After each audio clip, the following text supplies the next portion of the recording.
what we're going to go through here is nothing compared to the thousands of Palestinians what they've had to endure. We're speaking to people who have been on other flotillas, and the mistreatment of people who wouldn't have a white passport, who wouldn't have a European passport compared. It's ridiculous that that privilege still exists in 2025. This isn't about us. Listen, we'll go through a few 3-4 days of bad treatment. Palestine has had over 80 years of bad treatment. We need to stand together. Geneva Convention happened for a reason. World governments have an obligation to not only to oppose, but to do everything they can to stop genocide when it occurs. I hope for peace. I hope for a ceasefire. I hope for the Palestinian state to have self-determination, the Palestinian people to have self-determination. But above all, we hope for humanity to prevail. I don't know if we'll be intercepted tonight or intercepted tomorrow, but it's very important to say that we're in international waters. We're a humanitarian mission. Under international law, we are protected. They should not have impunity to this. They need to be held accountable. Barry Heneghan is on them. It's Jocelyn Dolomay on a TD for North Dublin. And you're currently on the flotilla on your way to Gaza. Just hopefully we can put a pin in the interview just to say roughly where you are at the time of the record. But how far away are you from, I guess, the point of interception from the last couple of flotillas? Depends on the weather. We anticipate that we'll be passing through the red zone after midnight tonight, I'd say. Is the audio okay there, just with the wind? Are you sure it's okay? Yeah, no, it's okay. It's all right. Lovely, yeah. We anticipate to pass the red zone after midnight tonight. We've been sailing since last Saturday. There's about 7 other sailing boats with us, and then we have the Conscience as well, which has over 80 people on board, medics, journalists, and healthcare workers. So yeah, it's very good that we're here. It's very good that we're doing everything that we can. But the main thing is to keep the eyes on Gaza, the genocide that's unfolding there, and the complete lack of abiding by international law that is being undertaken by this Israeli government. You've been out on the seas now for a fair few days. Just emotionally, how are you feeling? Yeah, listen, I think the support that we've been receiving across the globe, and especially 2 days ago, we received a video from 2 Palestinian children naming our flotilla and saying that they're keeping an eye on the shore. That's what really pushes us on. This is a humanitarian mission trying to break the illegal siege that Israel has been holding on Gaza and on Palestine for the last 2 years, stopping any aid going in. It's ridiculous. And underneath the bed that I have, there's baby formula, medicine, gauzes, antibiotics, sterile wipes, everything that can really help people who are in a genocide which is inflicting. You're, of course, not the first elected representative from Ireland that's gone on this flotilla. I mean, the one that was intercepted a couple of days ago, Chris Andrews from Sinn Féin, the senator, was taken hostage by the Israeli security forces. Are you afraid of that eventuality? Do you see that as inevitable almost? I would hope. I would really, really hope that we could break the siege and deliver the aid, especially with the current talks that are going on. Now, I think that my hope is kind of been shrinking and shrinking, especially as we see the increased drone activity above our boats.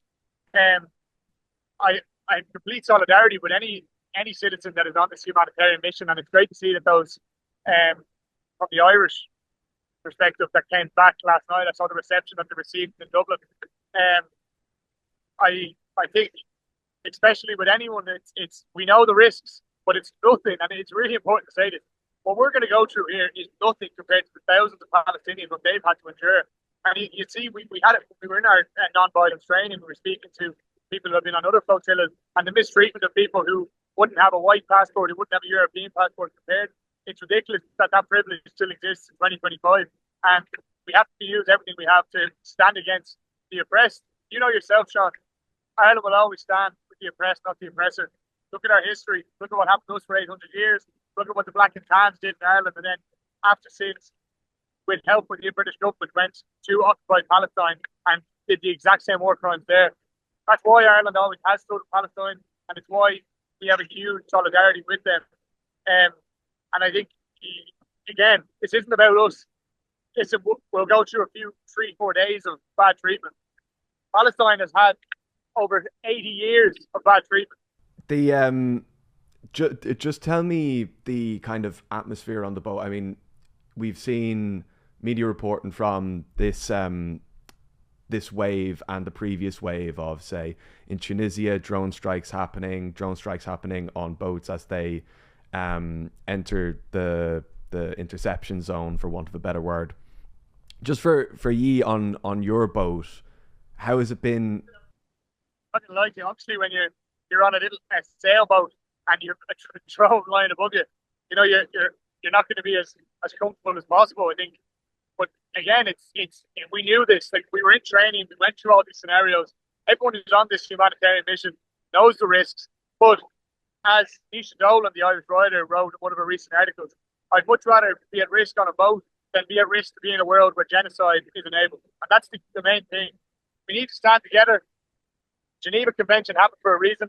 World governments have an obligation to not only to oppose, but to do everything they can to stop genocide when it occurs. Otherwise, there's no reason for that, you know? So that's why we're here. This is another thing, the illegal. We would love to see the humanitarian corridor open, Sean. So, yeah. Domestically, you're part of a coalition of independent TDs that are supporting the current government. In terms of the Irish government's position on Palestine and legislation that they've put forward in the past, Occupied Territories Bill being the headline piece of legislation, a lot of criticism in Ireland for the kind of alteration of that over the last 6 months or years prior to that. Just what do you think of that? How do you contrast the two activities?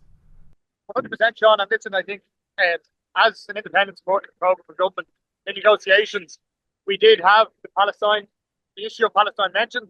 Now, when the Occupied Territories Bill came into the House in late February, early March, I voted for the amendment. Looking back, if I could rectify that, I would have changed my vote. I have voted against the government 4 times. Each time has been for the issue of Palestine. And when the Occupied Territories Bill does come back into the House, I look forward to supporting it. We've pushed for it. I think it's gone to the committee stage now. Saw the Taoiseach last week saying that he's looking forward to bringing it in as soon as possible. I know there will be a huge lobby against that, but I think it's very important that it does come in and include goods and services. You would have seen, or I'm not sure actually what your connection is or how social media is while you're on the boat, but we've had Greta Thunberg return back. We've had journalists from the UK return back. We've had Irish civilians and Irish members of parliament return back after the last flotilla. And a lot of people are referencing things like torture, things like kicking, things like being attacked and abused by Israeli security forces.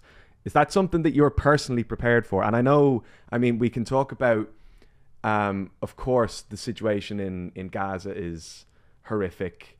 But just you personally, how does it feel that there is quite a high possibility that you'll be at the hands of the Israeli security forces?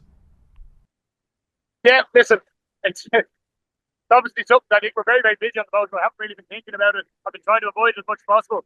But listen, if I get a few kicks, if I get a few decks, and it's nothing compared to what the Palestinians, I'll say it again, nothing compared to what they've had to endure. The genocide, the blowing, the maiming, the absolute disregard for humanity that has been given and forced upon them. If I have to take a few digs and sit in an uncomfortable position for 24 hours, so be it. It's nothing compared to what the Palestinians have had to endure. And I'll gladly take that if I can change some people's opinion of this issue and hopefully get pressure on global governments to open up a humanitarian corridor.